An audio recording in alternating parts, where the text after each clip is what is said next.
This is Jump, Book 1 of the Robert March Chronicles. Chapter 4. The shooting at the memorial made the local news that day, but it wasn't the lead story.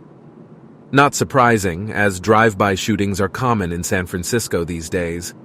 The victim had not been identified, according to the radio reports we heard as we drove north on the 505. What was surprising, though, was the attention given to my disappearance from IntelliGenery earlier that morning. It was the lead story everywhere.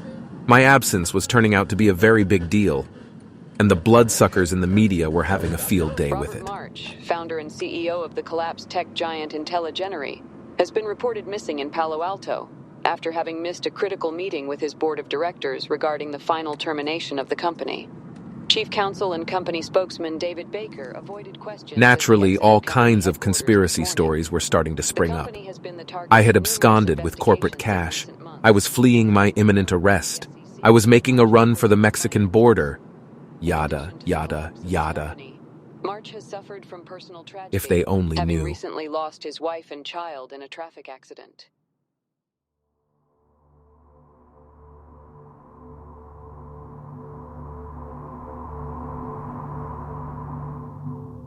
You might ask why I didn't call the police. After all, I had just witnessed a brutal murder and barely escaped death myself. And now I was speeding north with a stranger, heading who knows where, to do who knows what. Just what the hell was I doing here?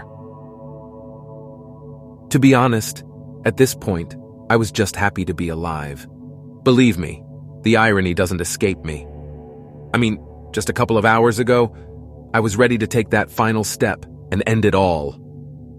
But I guess a close encounter with the ugly reality of sudden death would give anyone pause, even a potential suicide like me, especially when the victim is your double. To top it all, there was someone laying in a morgue in San Francisco at this very moment with my DNA. For all intents and purposes, I was already dead.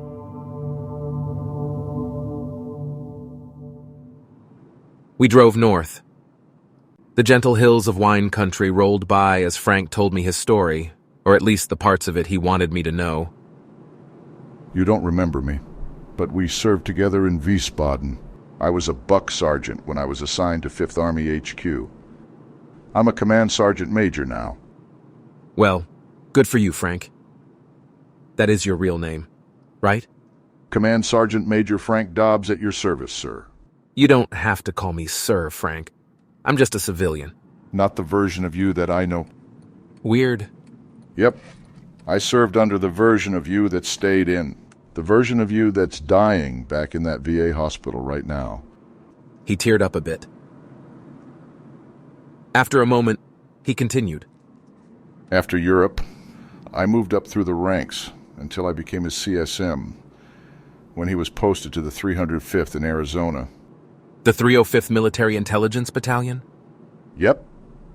But in between, there was some very interesting temporary assignments, mainly with military intelligence. He always took me along as his assistant. Really, more like his valet. I was his right-hand man. So, the obvious question, Frank, just what the hell is all this? How is this happening? Is it real? Or am I in some elaborate dream here? Oh, it's real, sir.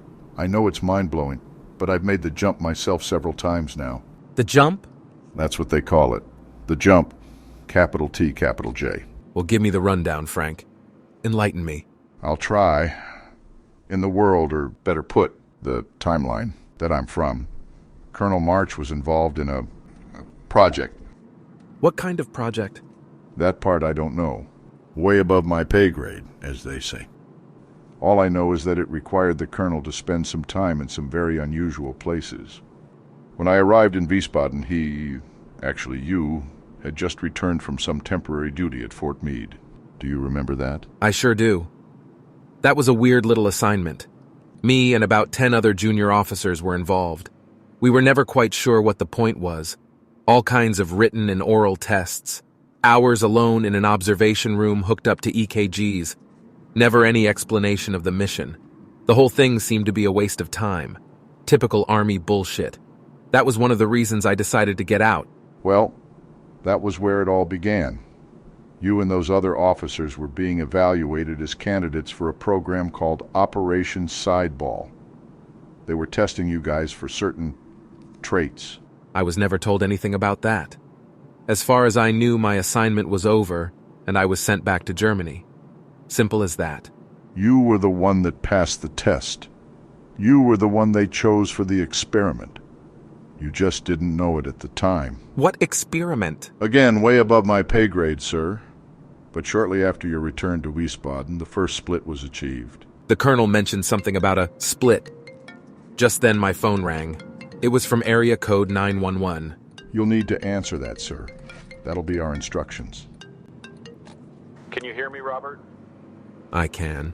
2 miles straight ahead, there's an exit for a rest stop. Have Frank pull into it and park on the back row. Our people will arrive shortly. The line went dead. We found the exit, pulled in, and parked. Seconds later, a cargo truck with Army markings pulled up behind us. That's our ride, sir. Let's go.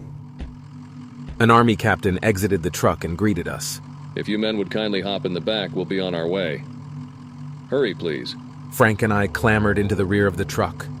It was filled with cases of MREs. Just make your way to the back, please. We have a nice little cubby hole for you back there. Make yourselves comfortable, but keep out of sight. We'll arrive at Stratton in about an hour. The captain pulled down the canvas cover and tied it down.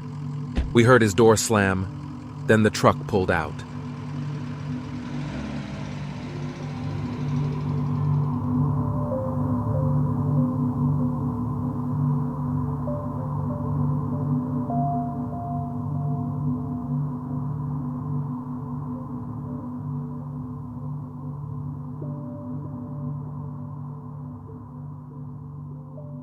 You've been listening to Jump, Book 1 of the Robert March Chronicles.